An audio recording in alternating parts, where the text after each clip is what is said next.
Hello friends, welcome back to my channel stitching और art. तो friends, आज की वीडियो हमारी ब्राइडल ब्लाउज़ के ऊपर रहेगी।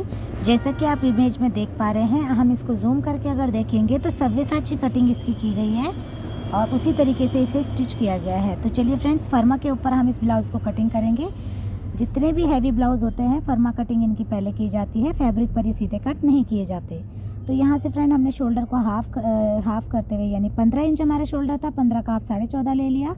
अब यहाँ पे हम 3.25 इंच शोल्डर नेक लेते हुए उसके बाद 1 इंच हमने डाउन किया और इस तरीके से इसे मिला लिया। अब फ्रेंड हम यहाँ से इंच टेप को रखते हुए 7 इंच डाउन जाएंगे और यहाँ पर एक निशान हम लगाएंगे, यानी कि एक लाइन ड्रॉ कर लेंगे और इस लाइन पर हमारा अपर चेस्ट का निशान लगेगा और यहीं पर हम आर्म होल को गोलाई भी देंगे। अब हमने यहाँ से इंच टेप को रखते हुए, आप ध्यान दीजिएगा कि कहाँ पर मैं इंच टेप रख रही हूँ, 10 इंच यानी कि बस्ट पॉइंट का निशान लगाया और बस्ट पॉइंट के बाद मैं फुल लेंथ ब्लाउज़ की ले लूँगी। तो ये मेरे बेसिक निशान हमने लगा लिए हैं। तो ये आपके पास मेज़रमेंट होने ज़रूरी है।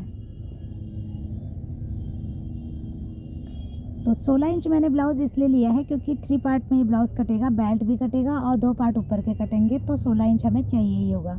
अब इसके बाद फ्रेंड हमें 1.5 इंच यहाँ पे नेक को माइनस कर देना है। आप देख सकते हैं नेक थोड़ा सा डीप है, तो उसके अकॉर्डिंग 1.5 इंच माइनस होगा। यहाँ पर हम हाफ इंच और माइनस कर देंगे। ये हमारा फ्रंट क्रॉस के लिए हाफ इंच हमने और माइनस कर दिया। तो आप देखिए किस तरीके से ये कर्व इस पर सेट हुआ है।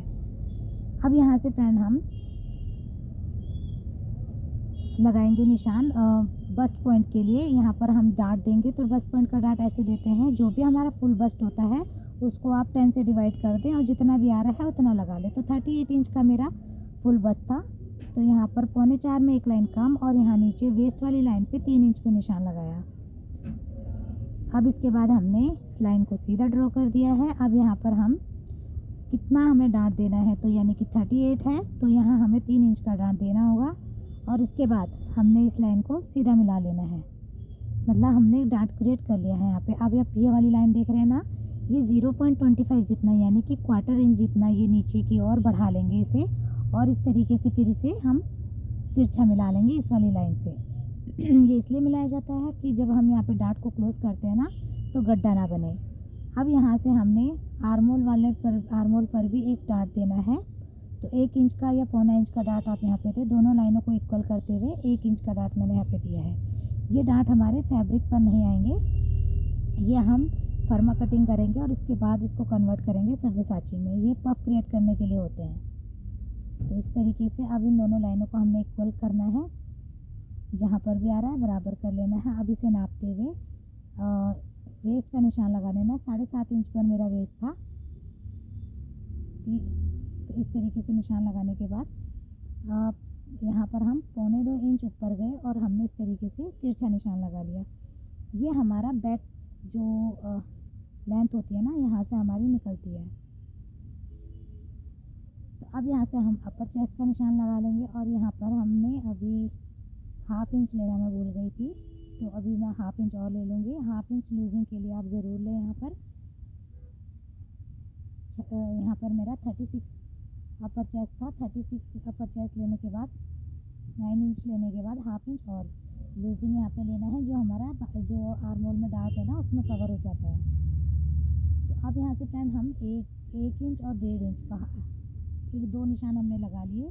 अब यहाँ से हम क्या करेंगे, ये निशान इसलिए लगाया, देखिए यहाँ से हमने बेल्ट का निशान लगाना है। जिस तरीके से इमेज में दी है उसी तरीके से हम बेल्ट का निशान लगाएंगे। यहाँ से हमने इस तरीके से लगाते हुए नापते हुए और इसी निशान को ऊपर मिलाना है, यानी यहाँ की जो 1 इंच की दूरी पर था उस पर मिला लिया।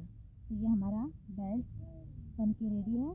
अब इसके बाद हम यहाँ से पहले नेक निकाल लेते हैं। तो यानी कि जो हमने शोल्डर है ना, वो शोल्डर हमने 2 इंच का लिया है। आप अगर इमेज में देखेंगे तो 1.5 इंच का ही मुझे शोल्डर लगता है।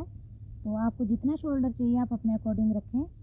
तो यहाँ से 2 इंच का मैंने शोल्डर रखते हुए और नेक को ड्रॉ कर लिया है। अब इसे हम शेप दे देंगे, जैसा कि इमेज में दिया गया है उसी तरीके से हम इसे शेप देंगे। तो इस तरीके से शेप देने के बाद हम थोड़ा सा यहाँ पे गड़बड़ हुआ है शेप में, तो इसे हम कटिंग में के दौरान सुधार लेंगे। तो ये देखिए इस तरीके से जो हमने ड्रॉ किया है ना, ये हमारे डार्ट है। अब ये कट करने के बाद सबसे पहले हम इन डार्ट्स को निकालेंगे, कट कर लेते हैं डार्ट को, और जो आर्मोल वाला डार्ट है इसको हम क्लोज़ कर देंगे। कट करने के बाद इसे हम क्लोज़ करेंगे। अब ये हमारा यहाँ पे क्लोज़ हो जाएगा, फैब्रिक में ये नहीं लगेगा। ये सिर्फ पफ क्रिएट करने के लिए होते हैं। अब यहाँ पे आर्मोल को हम शेप दे देंगे दोबारा से, हमने पहले शेप नहीं दी थी, क्योंकि जब हम आर्मोल क्लोज़ करते हैं ना तो ये आगे पीछे हो जाता है। अब यहाँ पे शेप देने के बाद हम इसे कट करेंगे, और आर्मोल जितना भी हो आपका आप नाप लें। तो मेरा 17 इंच का था, 8.5 इंच में 1 पॉइंट ज़्यादा आ रहा था, तो इतना चलता है। तो इस तरीके से अब हमने जो भी लाइन ड्रॉ की है सब्यसाची के लिए उसको हम कट कर देंगे। यहाँ पर भी एक आप ना डार्ट दे फ्रंट में भी, और ये जो डार्ट आएगा ये 0.25 क्वार्टर इंच का एक डार्ट आएगा, बहुत छोटा सा डार्ट आता है। तो ये देखिए हमने कट कर लिया। अब इसमें से हम बेल्ट को निकालेंगे। बेल्ट वाला पार्ट कट करने के बाद इसको हम टेप से चिपका लेंगे। आप चाहें तो फिर अलग से एक पेपर लेके आप इन्हें अच्छे से दोबारा से भी कर सकते हैं।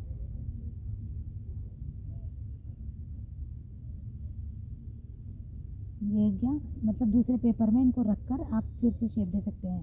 तो ये मेरा बेल्ट वाला पार्ट कट हो गया, और ये अब मैं इस वाले पार्ट को जो यहाँ पर हमने डार्ट हटा लिया था इसको भी हम टेप से चिपका लेंगे।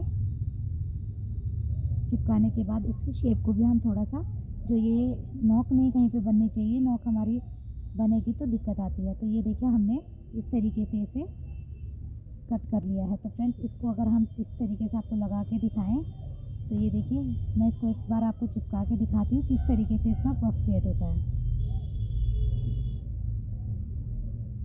तो फ्रेंड्स आपको हमारा ये ब्लाउज़ कटिंग करने का तरीका कैसा लगा? अगर पसंद आया तो प्लीज़ वीडियो को लाइक करें, चैनल को सब्सक्राइब करें, और अपने दोस्तों के साथ इसे शेयर भी करें। फ्रेंड्स अगर अच्छा लगा हो तो एक प्यारा सा कमेंट भी दें, जिससे हमारा मोटिवेशन बढ़ता है वीडियो डालने के लिए। और अगला वीडियो आपको किसके चीज़ के ऊपर चाहिए तो हमें कमेंट में ज़रूर बताएं। तो ये देखिए मैंने इसको चिपका दिया है। अब ये देखिए कुछ इस तरीके से लुक इसका आया है।